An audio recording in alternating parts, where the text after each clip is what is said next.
बच्चों, आप लोग कैसे हो? आई होप आप लोग बहुत अच्छे होंगे।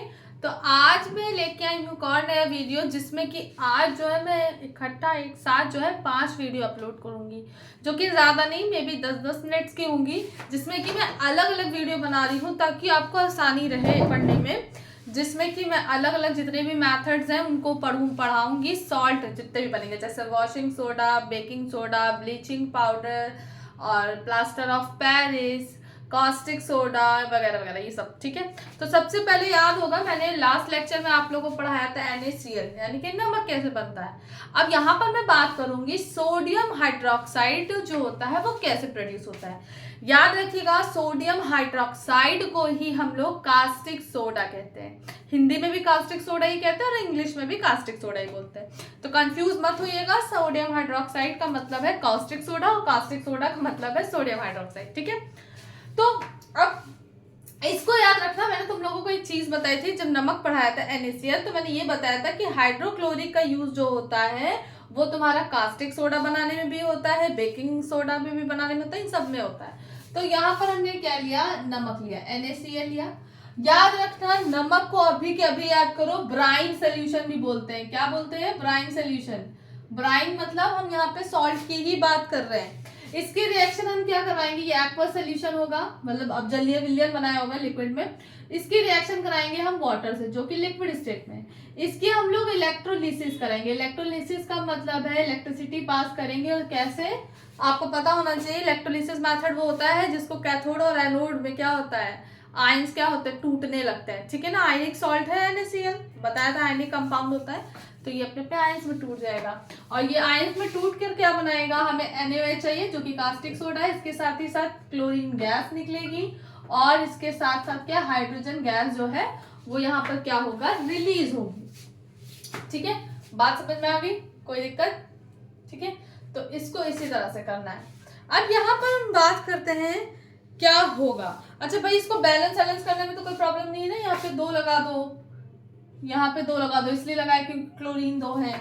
तो इसी तरह से क्या, इसको बैलेंस करेंगे। फिर अब हम हाइड्रोजन को बैलेंस कर देते हैं, बस ये बैलेंस हो गई रिएक्शन, ठीक है। देख लो अपने हिसाब से। अब यहाँ पर हम बात करते हैं कि ये रिएक्शन कैसे होती है। तो सिंपल बोलना, sodium hydroxide is manufactured by the electrolysis of the aqueous concentrated solution of sodium chloride which is called या which is known as brine solution, ठीक है। तो जब इसकी इलेक्ट्रोलिसिस कराते हैं ब्राइन सोल्यूशन की वाटर के प्रेजेंस में, अब वाटर तो होगा ही, सिंपल सी बात है।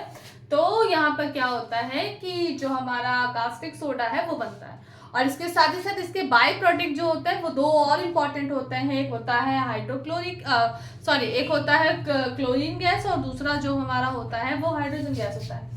एक और प्रोडक्ट इंटरमीडिएट में बनता है बीच में, जिसको बोलते हैं सोडियम हाइपोक्लोराइड, ठीक है। अब क्या होता है इसको भी बताएंगे।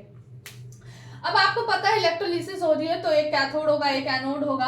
अब याद रखना, बस इतना तुम्हें सिंपली याद रखना है, लिखने के लिए चाहिए तुम्हें तो सीधे लिख लेना कि at cathode hydrogen gas is produce. Cathode पर याद रखना क्या होगा, तुम्हारी हाइड्रोजन गैस क्या होगी, प्रोड्यूस होगी, ठीक है। बात समझ में आ गई।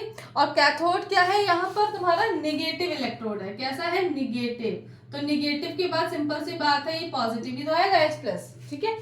और यहाँ एनोड क्या है, पॉजिटिव इलेक्ट्रोड है, तो पॉजिटिव के पास कौन आएगा, Cl- आएगा, जस्ट ऑपोजिट।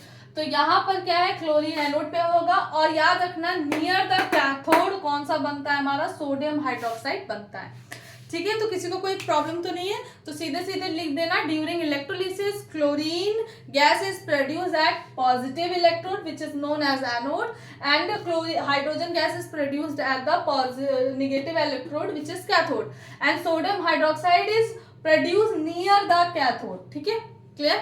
यहाँ पर ये दिखाया है कि जो हाइड्रोजन और क्लोरीन बनती है, अगर ये दोनों आपस में रिएक्ट कर देती है तो हमारा हाइड्रोक्लोरिक एसिड बनता है HCl। और अगर ये और ये दोनों आपस में रिएक्ट करते हैं तो ये बना देता है सोडियम हाइपोक्लोराइड, ठीक है, NaOCl, ये भी बन जाता है बीच में, ठीक है। अब यहाँ पर हम बात करेंगे कुछ यूजेस की। अच्छा, एक चीज और याद रखना, इस मेथड को एक और मेथड बोलते हैं, ठीक है। इस मेथड को बोलते हैं क्लोर एल्कली प्रोसेस। क्लोर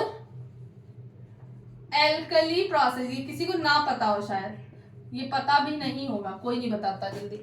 इस प्रोसेस को कोर एल्कली प्रोसेस कहते हैं। क्या होता है कोर एल्कली? तुम्हारे कॉम्पिटिटिव एग्जाम के लिए इंपॉर्टेंट है, बोर्ड में भले ही ना पूछे बट पता होना चाहिए। एक्चुअली में कोर एल्कली प्रोसेस इसलिए बोलते हैं क्योंकि यहाँ पर क्या है, क्लोर का मतलब ये क्लोरीन के लिए यूज किया गया, एल्कली का मतलब यहाँ पे सोडियम बन रहा है ना, तो सोडियम क्या है तुम्हारा, जो सोडियम का हाइड्रोक्साइड बन रहा है, सोडियम एल्कली मेटल है, तो NaOH के लिए इन्होंने एल्कली यूज किया, क्लोरीन के लिए ये क्लोरो यूज किया। तो इस प्रोसेस को हम क्लोरो एल्कली मेथड भी बोल सकते हैं, प्रोसेस बोल सकते हैं, क्योंकि ये दोनों प्रोड्यूस होते हैं। ठीक है, अब हम यहाँ पर जितने भी प्रोडक्ट बन रहे हैं, यानी कि हमारे कुल मिला के 4 प्रोडक्ट हैं, एक इंटरमीडिएट भी बनता है, एक हमारा कास्टिक सोडा है, क्लोरीन है, हाइड्रोजन है और सोडियम हाइपोक्लोराइड। इन चारों के हम लोग 1-2 यूजेस को क्या करेंगे, पढ़ लेंगे। सब लोग नोट करते जाओ, मैं इसको बताती जा रही हूँ।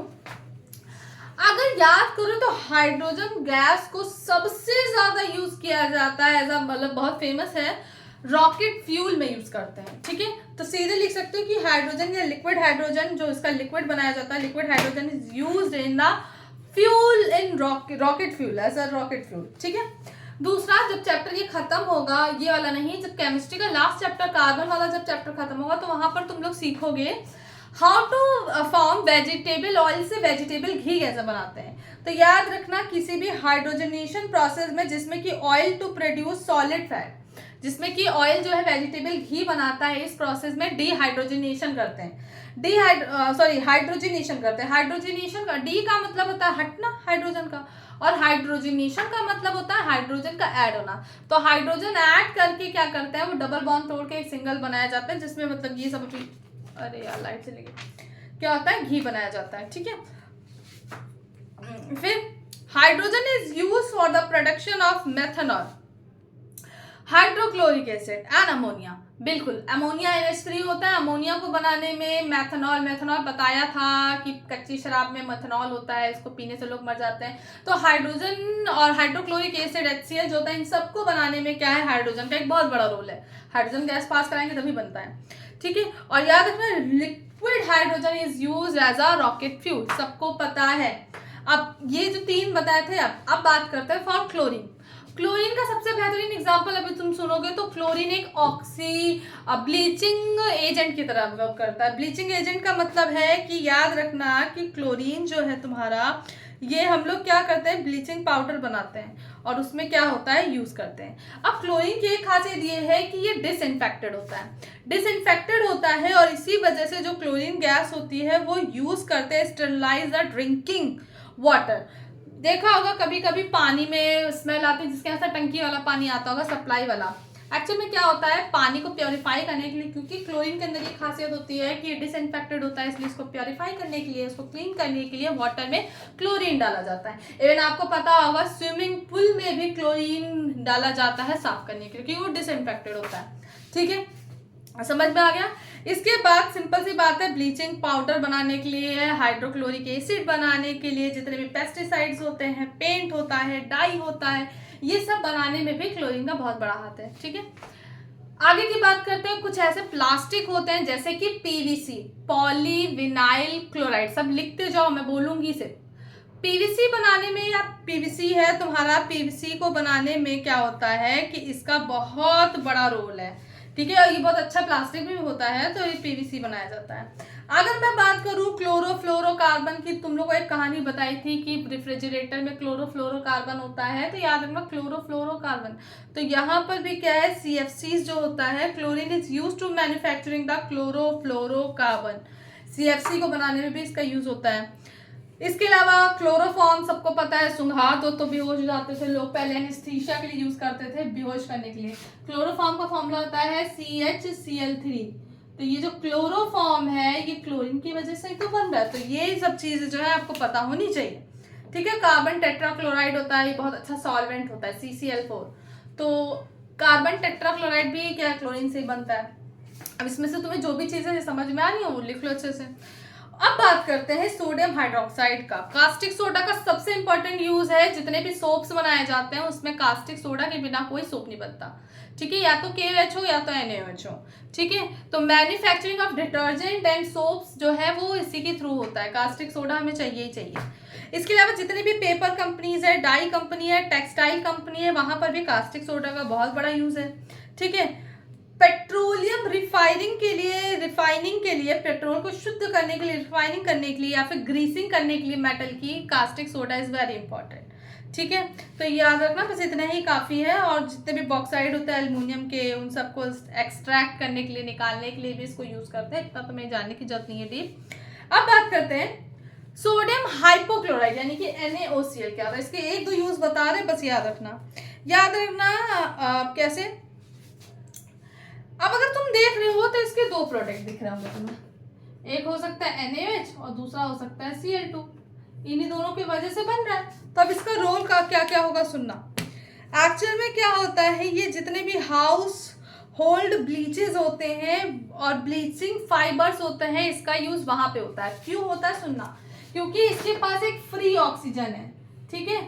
तो ये फ्री ऑक्सीजन क्या होता है, एक ऑक्सीडाइजिंग एजेंट की तरह काम करता है, जो कि ब्लीचिंग का काम करता है। अभी जब तुम लोग ब्लीचिंग पाउडर पढ़ोगे तो वहां पर भी तुम लोग देखोगे कि एक ऑक्सीजन वहां फ्री होता है। तो इस फ्री ऑक्सीजन को हम लोग हिंदी में नवजात ऑक्सीजन बोलते हैं, ठीक है। और इसी का ही एक बहुत बड़ा रोल होता है, भी एक्शन पढ़ोगे, इसको भी डाई वाई में यूज करते हैं।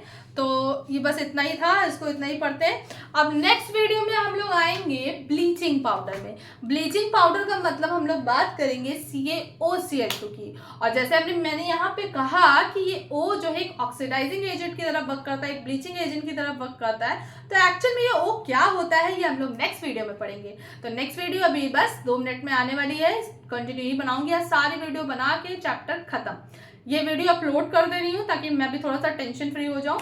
सो आई होप आपको ये वीडियो इंटरेस्टिंग लगी हो। और कितने लोगों को ऑनलाइन क्लासेस करनी है मुझे बता दो। ऑनलाइन का मतलब है वो रेगुलर बेसिस क्लासेस चलेंगी, कोचिंग क्लासेस, ठीक है। So if you want to join then join my Telegram, and उसमें आप लोगों को चीज़ों में बता दूंगी कि क्या है ऑनलाइन क्लासेस का हिसाब।